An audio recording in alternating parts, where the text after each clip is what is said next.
if I told you that in a month from now, you will be able to memorize a pack of cards by just looking at it once? And you will be able to do that in under 5 minutes with a little bit of training. And what if I told you that that is all the knowledge you need to fundamentally understand how your memory and your brain works? And that knowledge will then help you in your everyday life, whether it comes to remember people's names, commit important information to memory, and then do it as a presentation at work. Or if you're a school child who wants to score perfect on an exam. And what if I told you also that this knowledge, implemented in schools, would change the way we see the school system, not only in Sweden, but in the whole world? My name is Idriz Zogaj. I'm a memory athlete.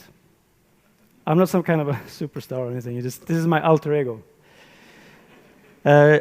Before the age of 25, I didn't know anything of what I know today. And the interesting with the age of 25 is that at the age of 25, that's when the brain becomes fully matured. That is, you are a grown-up. And before that, I knew nothing. I also finished, well, I knew a lot of things, but I also finished my university studies and was thinking, what happens now? What am I going to do now in my life?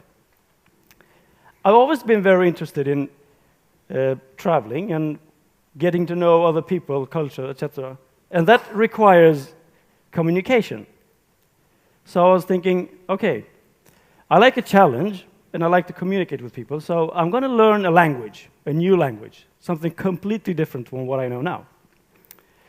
I know the Latin alphabet, but I want to learn something that I don't understand when I look at it. It's like, let's say, Arabic or Chinese, Japanese. Even Hindi crossed my mind. So while I was looking at courses I could take at home, because I was tired of the university life, I accidentally came across a book on memory. And I was thinking, I want to learn this new language the way children do it, by practicing, going somewhere and talking to the people, and in that sense, learning the language. I sort of don't like grammar, so this was my way of cheating away the grammar studies. So I thought, if I'm going to do it that way, I will want to come prepared. So I want to put a lot of words and phrases into memory and then go to that country or that part of the world. And this book of memory was excellent. Why not start to read it and then see what happens? So I ordered the book and started to read and realized that it was apparently all about techniques, like thinking the right way. And it wasn't that difficult.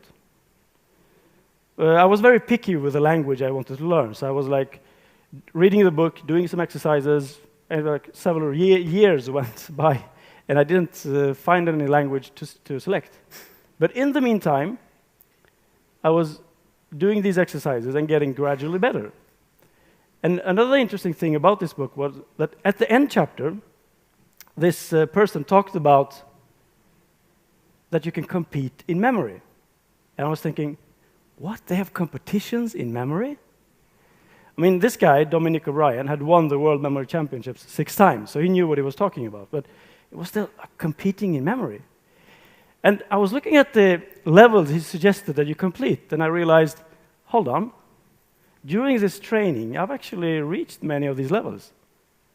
So I thought, okay, I will focus a little bit more. And that's when I started to train the pack of cards. And one of the levels was to do it in under 5 minutes. And in 2004, I felt ready. At the age of 27, I went to the World Memory Championships in Manchester. I thought, why not think big? Just go to the World Memory Championships. I came 22nd in the world. I also became Sweden's best memory, a title I will held for 5 consecutive years. So when I came back, my friends were looking at me differently. They were like, when did you become such a Rain Man? What do you mean? Well, come on, you just went to the World Memory Championships and competed. Yes, So, yes, but I just read these techniques and adapted them. You did? And I don't feel different. I mean, I'm the same. Yeah, really. But what do you do at the World Memory Championships? Well, we compete in memory, such as, well, every competition is 10 disciplines. It can be numbers. It can be binary digits, 1, 0, 1, 1, 0, 0, 1, 1. Very funny. It can be, but it can also be words. It can be names and faces, people's names. It can be historic dates. Do you know that the world record for memorizing historic dates is about the same, is more even, than all the dates you learn throughout the school system, including high school. And this guy does it in 5 minutes. Imagine that, 12 years compressed to 5 minutes. So okay, but I think it's easier if I show you. So they would take a pack of cards, shuffle it. Not the one that we had before, it's shuffled. So they give it to me, and then while we're chit-chatting, I would start, and then after a while they would ask me, Idriz, when are you going to start? Well, actually, I'm already done. What do you mean? Yeah, well, take the card, the pack, split it anywhere you want. Okay, let's say there. So this is diamonds of 9. So what comes after diamonds of 9? What do you mean? Yeah, what is the card that comes after diamonds of 9? Clubs of 2, right? And what comes after clubs of 2? Hearts of 10. And what comes after hearts of 10? 2 5s. That's good. It's one is diamond and one is hearts. I would say that's one's a heart. So, okay. So there was, oh man, come on, how do you do this?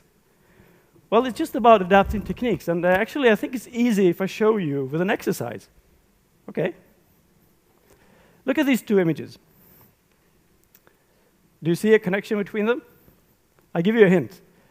There is no connection. It's just 2 randomly picked pictures. But here's what I want you to do.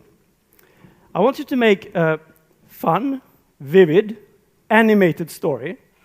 Use all your senses, see how it looks like, feels like, to connect these 2 images together. And do it in 3D. Even though you don't have the 3D goggles, your brain is amazing. It can do it anyway. So project it in 3D. I'll give you a few seconds to do this.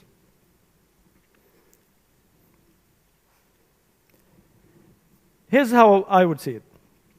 Let's see at the audience where you're sitting. You see a big snail. You look next to you, you see a big snail. It has a door on it. You open the door because it says welcome. So you open the door. I mean, you've never been inside a snail shell. You go in and, oh, it's slimy in here. Why did I do that? Look at these 2 images. Okay? Can you do the same? Make a story?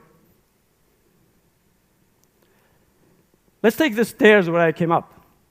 And you see a flamingo building a big brick wall. So it's like we have to climb over it. There's no point, but... And these 3, what do you think? We all know why elephant, you can see a big elephant there. You all know why they're strong, right? They carry a lot of weight. So they're...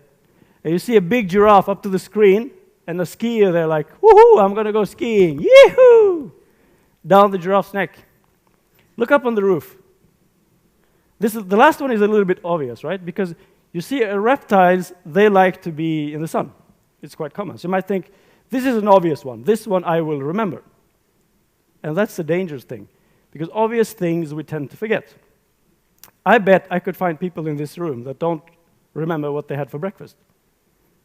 Maybe today was different because you were going to TED, so you had breakfast later or whatever. But it's a common thing you do, so it's easy to forget, not to register it. So see the snake with big glasses, a nice drink, and enjoying the sun on the roof. And the drink is not spilling. So what did we just do? Well, we let our brain have fun. And when we did that, we focused on the task. And when we focused on the task, we told our brain, this is important, remember this. So thus we enforced the power of remembering. And so what is the brain? The brain is a biological lump of neurons. It contains about 3% of our body weight, but consumes 20% of our energy intake every day. And it doesn't matter if you're sitting in the audience, standing here talking, whatever you're doing, it's about the same level of energy consumption all the time. So it has a lot of neurons, and they like to connect to each other. And they can make tens of thousands of connections. This is also why we all are unique. I mean, it's impossible to copy, to make two identical brains. So we are all unique. And the stronger we make the connections, the longer we will remember the information. So we can make weak connections, and we forget them, because that's a natural thing. The brain selects. We always forget. That's a natural thing, because the brain, if you have a normal functioning brain, it sorts out information that is not important. But you can tell it what is important and what is not. And the stronger the connections you make, the longer you will remember it. And this knowledge, I would say today that students study too much. And the reason they do, I could say that, is because many students today don't know how to put the information into their brain. So they study and study and study and study. It becomes late. They go late to bed, wake up tired. Instead of putting the information in their brain in the way the brain likes to have it. And then they can rest, commit time to the hobby, spend time with the family, and then do a repetition of the information they learned. But if you don't know that the information is there, you don't trust your brain. And if you don't trust your brain, you study all the time. So I will prove this to you, that your brain actually is better than you might think yourself. The exercise we did before, I do with 5-year-olds. But then we used 30 pairs. So don't feel any pressure. Okay, look at this image. There's something missing, right? I bet your brain fills in the gaps. So if I say wait, you say thank you. And if I say bricks, you say and if I say the obvious one? Thank you. Yeah. If I say door, you say and if I say ski? Yeah. And if I told you, give them to me in the right order as they came up, what would you do? You would close your eyes, go to the first place, go to the second place, go to the third place, the fourth place, and the roof is the last one. Give them to me backwards. You just go backwards. And this is what we do at memory competitions. We just put, you memorize 10 words. And that's what one of the events, to memorize words. So you can go to a competition and perform. The only thing we do is that we do it faster and longer. I mean, it's very interesting to note that the world record for memorizing a pack of cards, by just looking at them once, as fast as possible, is about the same time it takes Usain Bolt to run 200 meters. Think of that the next time you watch the Olympics. When he starts, you start and see how many cards you remember. Now, I don't know Usain Bolt, but I know the world record holder for the cards, Simon Reinhardt. And I know how much he trains. But I know he doesn't do anything different from what we did just before. So he just structures the knowledge he puts into his brain. He looks at the information once, and he knows it sticks there.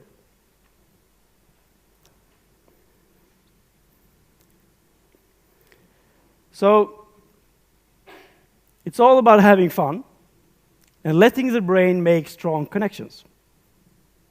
And then there's no limits. I have a friend who comes and helps me to organize the Swedish Memory Championships every year. Now, if we have a scale here of the mat, over the mat, here is a person that has difficulty with memory. Here is the normal, this normal shell well-formed bell. Here is what most people would be. And here is where the genius are, the super memories. So when she came at first, 2009, I contacted the Sahlgrenska, Mölndalssjukhuset, and told them, why don't you run some tests, on memory tests on this? Because I like to work with the scientists to show them what we are doing, because there's not so much research going on this area.